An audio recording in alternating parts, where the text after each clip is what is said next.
My name is Linda Harper, and at 61 years old, I had just been fired from my position as project coordinator at Everline Urban Design in Omaha, Nebraska.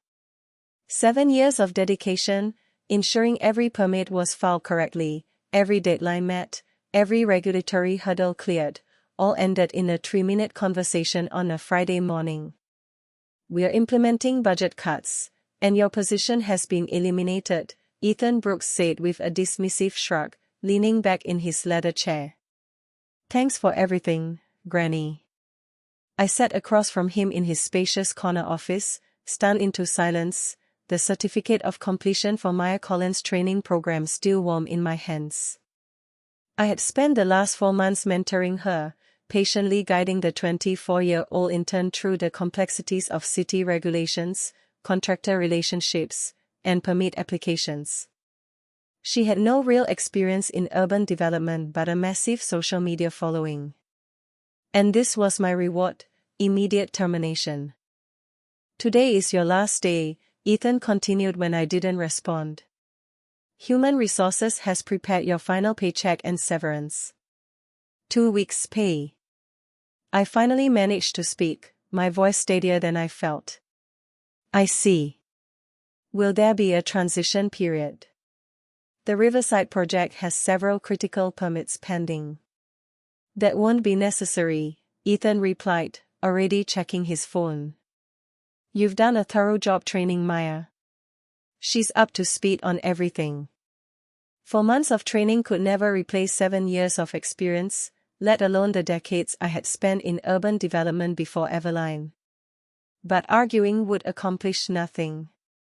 "Human Resources will help you clear out your desk," Ethan added, standing to signal the meeting was over.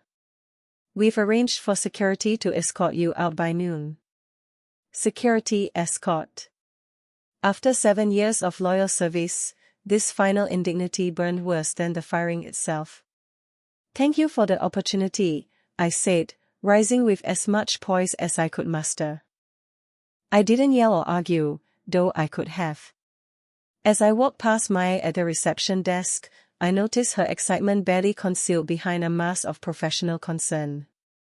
She knew this was coming, perhaps even orchestrated it. 2 hours later, I placed my personal belongings in a small box and sat in my car, allowing myself a moment to process what had happened. 7 years of dedication, erased in minutes, replaced by social media clout. I had been recruited by Ethan 7 years ago when the housing market crashed, specifically for my regulatory expertise. My relationships with the city planning office had been crucial to Everline's growth from a struggling 5-person studio into one of Omaha's most promising architecture firms. The Riverside development was their biggest project yet, a $35 million mixed-use complex poised to transform the downtown riverfront. For months, I secured preliminary approvals, calling in favors cultivated over decades. I had no problem training Maya, mentoring new talent was rewarding. For 4 months, I taught her every form, every deadline, and every unwritten rule that could mean the difference between a stalled project and success. "The trick with the zoning office is to submit on Tuesdays," I told her. "Harold reviews applications on Wednesdays. He's much more lenient than the Thursday stuff." Maya nodded, taking notes, asking thoughtful questions. She seemed eager, attentive, impressive even. What I hadn't seen were the private lunches, the secret meetings with Ethan, the way she positioned herself as the innovative future while subtly painting me as the outdated past. I started my car but didn't drive immediately. Instead, I called my daughter, Sophie. "Mom, aren't you at work?" she asked. "Not anymore," I said, my voice finally cracking. "I was fired today." Her shock and indignation were immediate. "That's age discrimination. You can sue them." "Maybe," I said. "But I'm not sure a lawsuit is my first choice. I need to think." What I needed to think about was how to remind Everline exactly what they'd thrown away. That evening, I sat at my kitchen table with a cup of tea, staring at my laptop and processing the abrupt end to my career at Eveline. Shock had faded, replaced by a simmering anger I rarely allowed myself to feel. I wasn't just upset about losing my job, I was furious about the manner in which it happened. The disrespect, the carelessness, being discarded like obsolete equipment after decades of service, it burned. I opened a folder I had meticulously maintained for years, digital copies of every permit, every application, every approval I had secured for Eveline's projects. The Riverside development files caught my attention. What Ethan and Maya didn't realize was that these weren't just standard forms submitted through normal channels. 3 years ago, the city of Omaha had approached me to help streamline the permit process for major developments. Harold, the senior planning officer, had known me for decades and trusted my thoroughness and integrity. To facilitate this, I had established Carter Regulatory Consulting LLC, serving as an official liaison between developers and the city. The arrangement benefited everyone. The city had a reliable point person, developers received faster permit processing, and I earned additional income while maintaining a legal and professional separation from Eveline. Eveline knew about this arrangement. It was part of why they hired me, but they seemed to have forgotten in their rush to replace me with a younger, flashier employee. All critical permits for Riverside had been filed under my LLC's oversight, requiring my digital signature for final approval.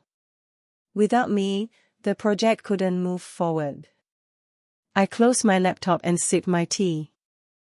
I had options. I could sign off as a professional courtesy, allowing the project to continue, or I could remind them of exactly what they had lost by firing me. My phone buzzed. It was Sophie. "Don't do anything rash, Mom. Talk to a lawyer first." I smiled. She knew me too well. The next morning, Saturday, I met Monica Reynolds, a longtime friend and employment attorney, for coffee at a quiet downtown cafe. I explained everything: sudden termination, insultingly low severance, and being replaced by the young intern I had trained. "They can't just fire you because of your age," Monica said. "But proving age discrimination is tricky." "I'm not interested in a lawsuit right now," I replied. "I want to understand my obligations regarding the permits filed through my consulting company." Monica raised an eyebrow. "If those permits were filed through your LLC and your signature is required, you are under no obligation to provide it without proper compensation.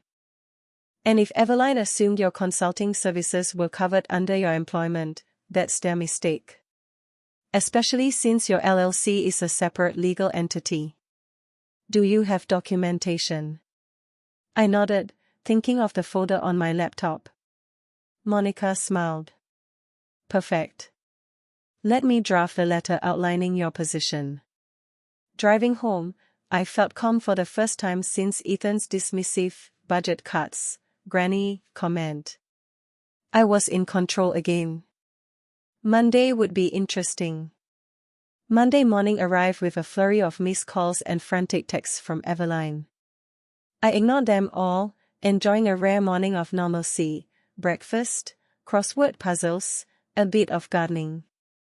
For the first time in years, I wasn't under fluorescent lights, rushing to deadlines. At 10:15 a.m., my phone rang. It was Samuel King, the senior officer at the city planning office. "Linda, thank goodness. We've got a situation with Riverside permits. Eveline submitted requests for final approval, but everything is filed under your LLC. I can't proceed without my digital signature," I said calmly. "My employment with Eveline ended Friday, but my consulting company's involvement is separate." "Well, this puts us in a tough spot," Samuel admitted. "The city can't proceed without your sign-off, but Eveline insists on bypassing you. That's not possible under our agreement." I knew this. "How long would it take if they had to resubmit through standard channels?" Samuel chuckled. "Months, At minimum, they'd lose their place in line. After the call, I saw 3 more missed calls from Ethan, the latest voicemail noticeably panicked. Linda, professional, firm, and crystal clear. Carter Regulatory Consulting would complete the permit process for Riverside for a consulting fee of $75,000, roughly what I would have earned over 9 months at Everline, plus formal credit as regulatory compliance specialist on all project documentation. I approved the letter, and Monica sent it immediately. Ethan's response came minutes later, a frantic email demanding I call him. I didn't respond. Instead, I went to my favorite nursery to pick up more plants for my garden. Digging in the soil felt therapeutic, a perfect metaphor for this unexpected new chapter. Monday afternoon, I returned home from the nursery, my car filled with pots of tulips, daffodils, and tomato seedlings. As I set them on the porch, my phone buzzed again. The caller ID read, Nathan Wallace. Nathan Wallace, the principal investor behind the Riverside development. My heart skipped a beat. I answered, careful to keep my tone calm. Mrs. Carter. This is Nathan Wallace. I understand there's an issue with the Riverside permits. His voice was firm, professional, but not unkind. Yes, Mr. Wallace.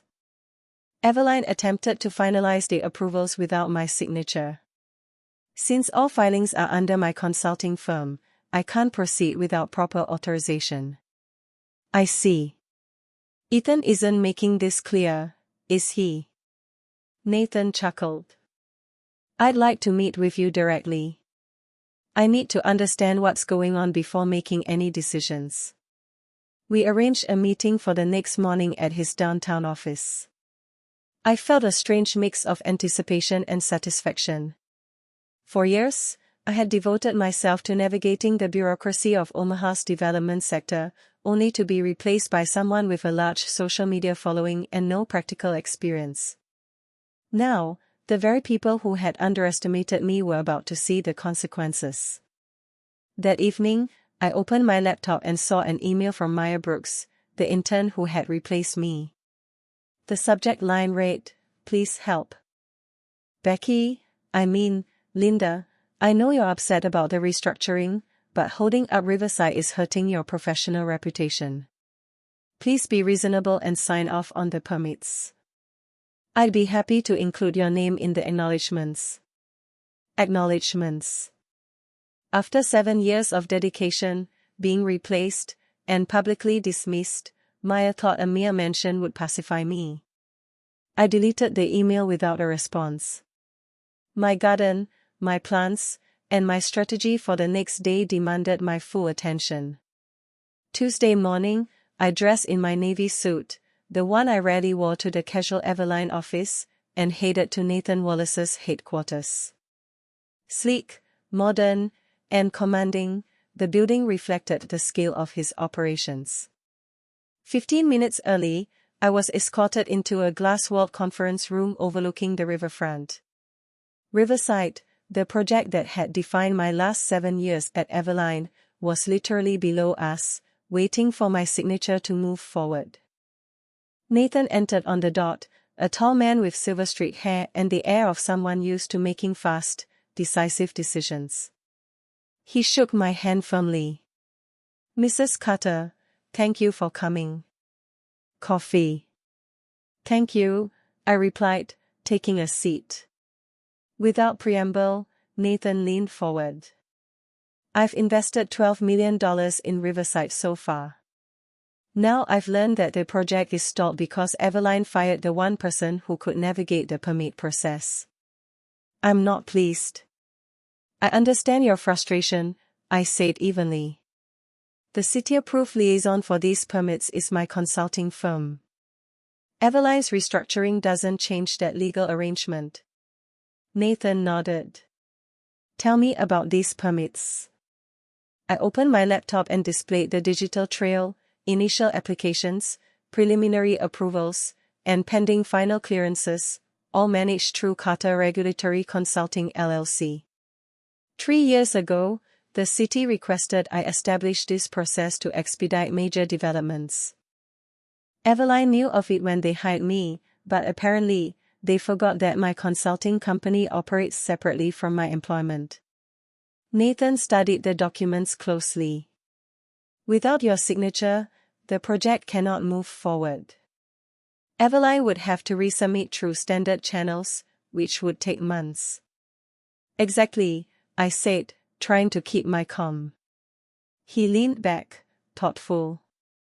Have you provided them with your terms? Yes. A consulting fee of $75,000 plus formal credit as regulatory compliance specialist on the project documentation. Reasonable for 9 months of work, and fair recognition of my expertise. Nathan smiled slightly. Very reasonable. Here's my proposal. Warren Development will retain Carter Regulatory Consulting directly for Riverside. Same fee, plus a performance bonus tied to milestones. You'll work directly with my team, bypassing Eveline entirely. I kept my expression neutral, but inside, satisfaction bloomed. After years of being underestimated, the tables were turning. Ethan won't like that, I said mildly. Let him worry about it, Nathan replied. You've earned this. As I left the office, my phone buzzed. A new email from Ethan, emergency meeting today at 3 p.m. Your presence requested. We'll pay the consulting fee. Too late, I thought. Too late for apologies. By Wednesday morning, the news of my arrangement with Nathan Wallace had quietly started spreading through Omaha's development community. My phone buzzed incessantly, calls and texts from former colleagues, developers, and even a few local journalists wanting comments on Riverside. Eveline's desperation was palpable. First came an email from Ethan Callahan, my former boss at Eveline. Linda, please reconsider. We need your expertise on Riverside. Name your price, anything. Just don't block this project. I didn't respond. Instead, I brewed a cup of tea and sat at my kitchen table, taking in the early spring sun through the window. I thought of the young plants I'd set into my garden, each one carefully positioned, roots tucked into fertile soil. A perfect metaphor for what I was doing with my professional life, planting seeds for the future after years of being uprooted. By late morning, Victoria, my attorney, called. Linda, the contract from Wallace Development arrived. I've reviewed it. It's very favorable, far better than anything Eveline could offer. I smiled. How so? For starters, she said, it's not just for Riverside. Wallace wants your firm retained for all of his developments in Omaha for the next 2 years, with an option to renew. Fee structure ensures a comfortable 6-figure income plus performance bonuses. And Eveline? I asked. Victoria chuckled. They're effectively out. Wallace is reconsidering whether to work with them at all. Your consulting firm becomes the gatekeeper on his projects. He's bypassing Eveline entirely. I allowed myself a small laugh. After 7 years of being dismissed as irrelevant, suddenly I was indispensable. The rest of the afternoon, I worked on organizing my consulting firm's resources. I reviewed files for Riverside, double-checking all pending approvals. Every digital signature, every preliminary permit, every note from Harold at the city planning office, meticulously recorded. I felt the thrill of control returning, a sensation I hadn't realized I'd missed so deeply. Around 3 p.m, a call came in from Harold. Linda, you won't believe this. Ethan has been calling hourly, trying to figure a way around the permit requirements. He even suggested updating the procedures to modernize them. I laughed softly. Did it work? Not at all. I reminded him those procedures exist to protect public safety and ensure compliance. He's floundering without you. It was satisfying, but I didn't dwell on it. The Riverside project wasn't about revenge, it was about ensuring it succeeded, and that my expertise was properly recognized. By Thursday, Nathan Wallace personally invited me to a preliminary project meeting. The conference room buzzed with engineers, project managers, and urban planners. I introduced myself as the regulatory compliance specialist and outlined the expedited approval process. Everyone listened intently, taking notes, asking questions. It was clear that they respected my knowledge, something that had been sorely lacking at Everline after my departure. Later that day, an email arrived from Maya Brooks. The tone had shifted from condescending to desperate. "Linda, please, we can fix this. I didn't realize how critical you were. Can we meet?" I ignored it. Experience had taught me that some lessons are best learned the hard way. If she wanted to grow professionally, she needed to face the consequences of her own choices. Friday morning, I spent a quiet hour in my garden, reflecting. Riverside wasn't just a project, it was proof of what can happen when expertise and relationships are valued. I had been dismissed as a granny, a relic of an outdated system. Yet, here I was, orchestrating a multi-million-dollar development, fully in control, and with Wallace Development trusting me implicitly. By the end of the week, Eveline's attempts to contact me had become frantic and erratic. Calls, emails, texts, ignored. Meanwhile, my consulting business was thriving. I hired 2 assistants, both women in their 50s with years of experience underappreciated at other firms, and started a small internship program for midlife career changes. The final irony came when I received an update from Riverside's planning department. Everline had lost not only Riverside but 3 other pending projects because clients followed Wallace's lead, bypassing the firm entirely. Their youthful, flashy approach simply couldn't replace decades of experience. As I tended to my seedlings that Friday evening, I smiled. Being fired hadn't destroyed me, it had created an opportunity to grow, to reclaim authority, and to build a business that valued wisdom and competence over social media presence and office politics. Next week, the real work began, turning Riverside into a model development for the city, proving once and for all that experience, skill, and patience outlast ambition and entitlement. Monday morning arrived with the sharp clarity of early spring. I woke to the soft hum of the city outside my window, a reminder that the world had not stopped while I'd been navigating Eveline's chaos. My phone buzzed, but I ignored it. Nathan Wallace had instructed me to focus on Riverside first, leaving the former company to stew in its own mistakes. By 9 a.m., I was at the Wallace Development Office, reviewing the schedule for the first series of regulatory approvals.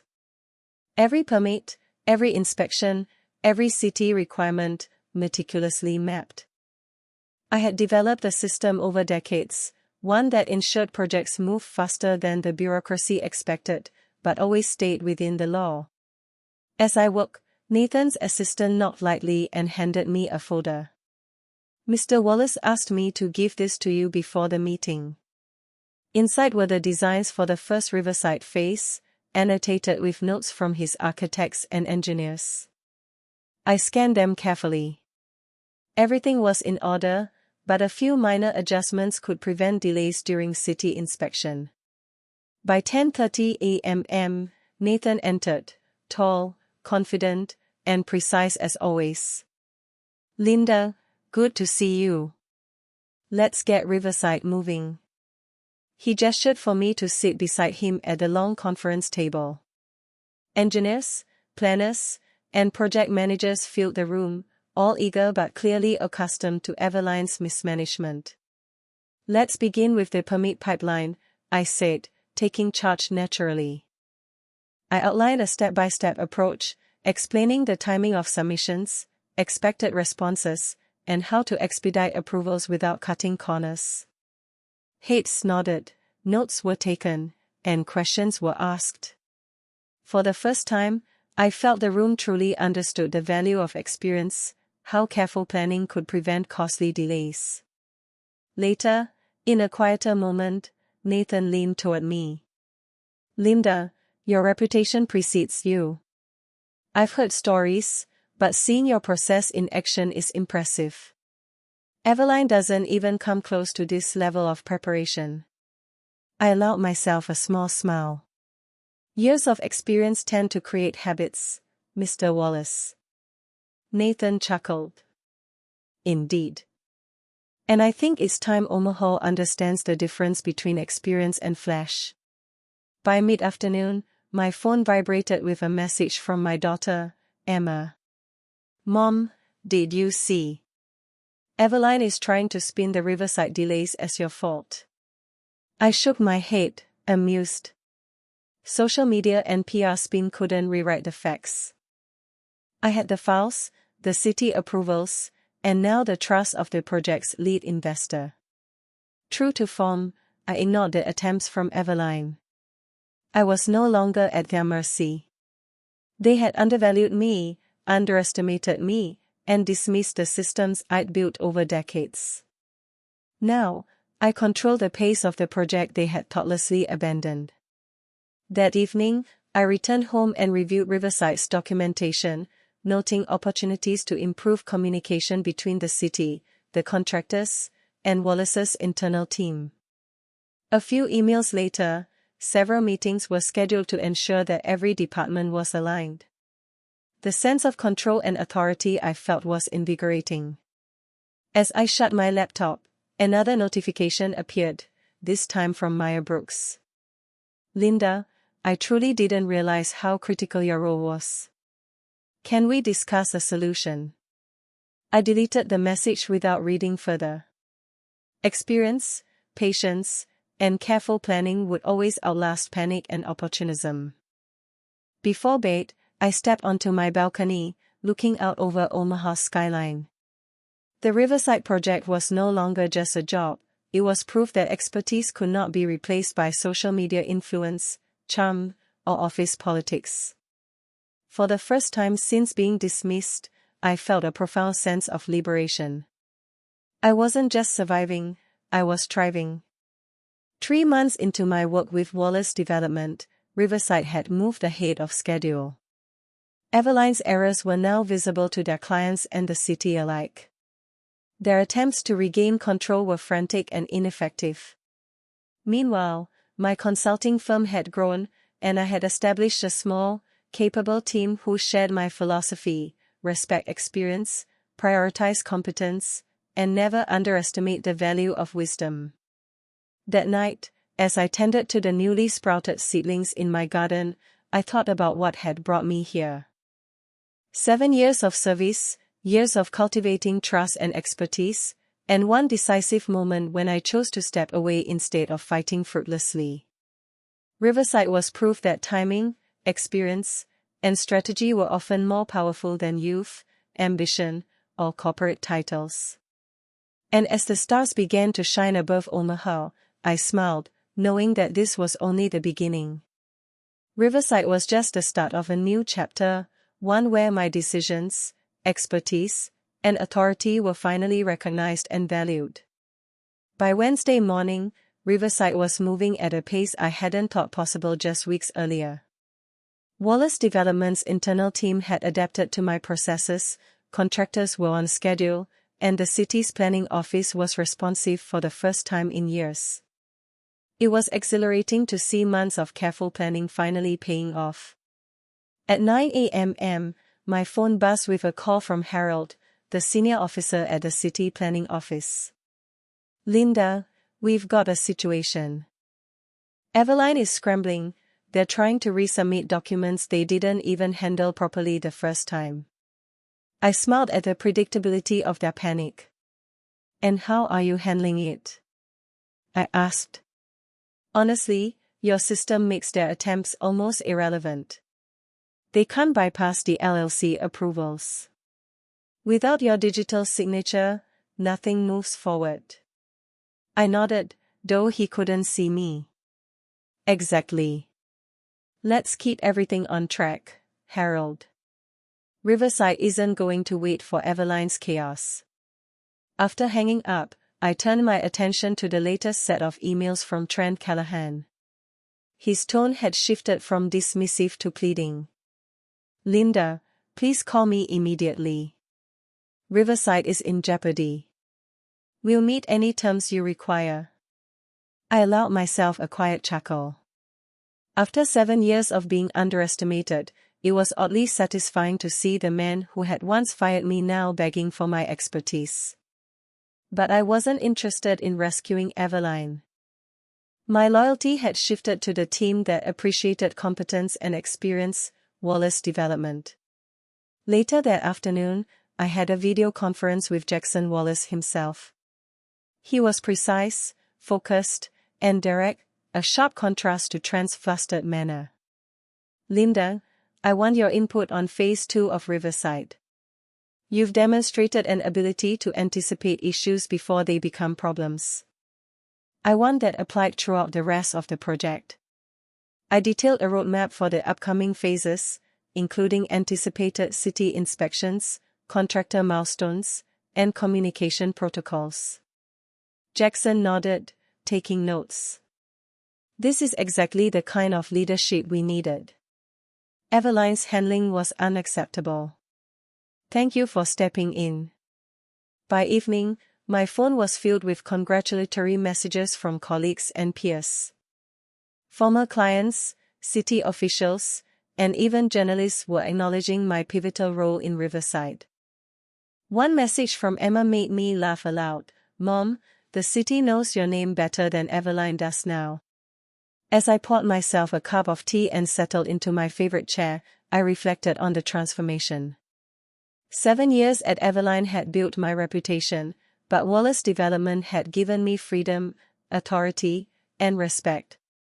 I could execute projects the way they were meant to be handled, without politics, without shortcuts, and without constant second-guessing. The next day, an unexpected call came from a local reporter. Linda, we are running a feature on the Riverside project and would love to include your perspective. I agreed, aware that public recognition would only strengthen Wallace Development's position and remind the city of the value of expertise over title. Meanwhile, Trent's desperation escalated.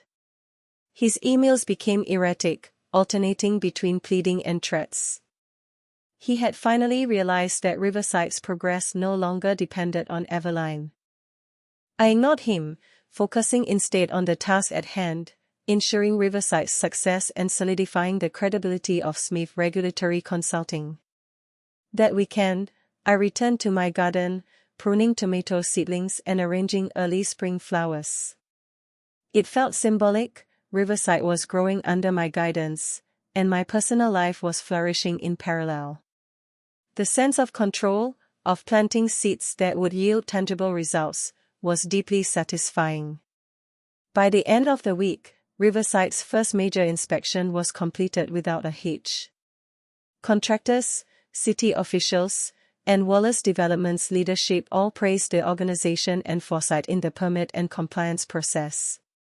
It was clear that the project would remain on schedule, and the chaos left behind by Eveline was becoming nothing more than a cautionary tale. For the first time in years, I wasn't just a consultant, I was a leader, a trusted partner, and a central figure in one of Omaha's most significant development projects. Being fired by Eveline had been painful, humiliating, and unexpected, but it had pushed me toward an opportunity one wouldn't have imagined otherwise. As the sun set over Omaha, I allowed myself a moment to smile. Riverside was thriving, my team was empowered, and the chaos of the past was turning into a story of vindication, competence, and triumph. The Riverside groundbreaking ceremony was set for a crisp Friday morning. I arrived early, wearing a tailored navy suit, feeling a mixture of pride and satisfaction. Years of experience, decades of relationships, and countless late nights had led to this moment. The project that Eveline had dismissed me from was now thriving under Wallace development, and I was at the center of it. City officials gathered along the riverfront, media cameras lined the streets, and contractors were already positioning equipment for the ceremonial shovels. Jackson Wallace greeted me with a firm handshake. "Linda, thank you for everything. Today, it's all about progress and accountability." The mayor of Omaha gave a brief speech about the importance of the riverside development for the city, emphasizing economic growth, sustainable urban design, and community enrichment. When it was my turn to speak, I felt calm, composed, and quietly confident. I described the permitting process, the careful planning, and the collaboration between Wallace Development, the city, and our team. I didn't need to mention Eveline, they already knew what had happened. The ceremonial shovels hit the earth, cameras click, and for the first time in a long while, I felt truly vindicated. Being fired, dismissed as just a granny, had been humiliating, but it had also been the catalyst for something far greater. By mid-afternoon, my phone buzzed non-stop. Messages from former colleagues, city officials, and even contractors praised the seamless management of the project. One text from Emma made me laugh aloud. "Mom, I'm telling everyone at work, Linda's the real Riverside hero." Meanwhile, Eveline was scrambling. Trent's attempts to contact me had become increasingly frantic. He'd offered ridiculous sums to regain my signature on the Riverside permits, but I ignored him. Wallace Development didn't need Eveline, and their mismanagement had already cost them credibility, clients, and respect in the local industry. The next morning, I met with Jackson and his project team to finalize the transition plan for Riverside. "Linda, we want you to continue as our lead liaison for all Wallace projects," Jackson said. "Your consulting role isn't just about Riverside, it's about every development we undertake in the next 2 years. You'll have authority, recognition, and full support." I nodded, feeling a rush of satisfaction. The irony wasn't lost on me. Eveline had fired me thinking my age and experience were liabilities. Now, I was leading multiple high-profile projects, respected, compensated, and recognized for the expertise they had undervalued. By the end of the week, the news had spread throughout Omaha's development community. A front-page feature in the Omaha World Herald business section highlighted my role, Permit Whisperer, how Linda Harper became Omaha's most sought-after development consultant. The article praised my decades of experience, the efficiency of my processes, and my ability to secure timely approvals that had previously eluded even the largest firms. Eveline's decline was swift. 2 major clients withdrew projects, citing delays and mismanagement, while Trent's attempts to replace me with inexperienced staff were met with failure. Jenna, the social media-savvy intern who had replaced me, was reassigned to minor marketing duties after failing to navigate even basic regulatory requirements. I couldn't help but smile at the poetic justice. Over the next few months, Riverside progressed on schedule. I worked closely with Wallace Development's team, ensuring every milestone was met, every permit processed, and every contractor aligned. My consulting firm expanded, hiring experienced professionals who, like me, had been undervalued elsewhere. We even launched a mentorship program for mid-career professionals looking to pivot into urban development and regulatory compliance. Standing at Riverside one afternoon, watching cranes lift steel beams and the riverfront take shape, I realized just how far I'd come. Being fired had been painful, but it had also forced me to reclaim my authority, build my own business, and prove the irreplaceable value of expertise and experience. Eveline had lost projects, clients, and credibility, but I had gained independence, respect, and fulfillment. My story wasn't about revenge. It was about resilience, determination, and turning a professional setback into the most successful chapter of my career. At 61, I wasn't just surviving, I was thriving. I was leading, mentoring, and building something lasting. And as Riverside's skyline began to rise against Omaha's horizon, I felt a quiet, powerful satisfaction. Sometimes, being underestimated is the best advantage you could ever have.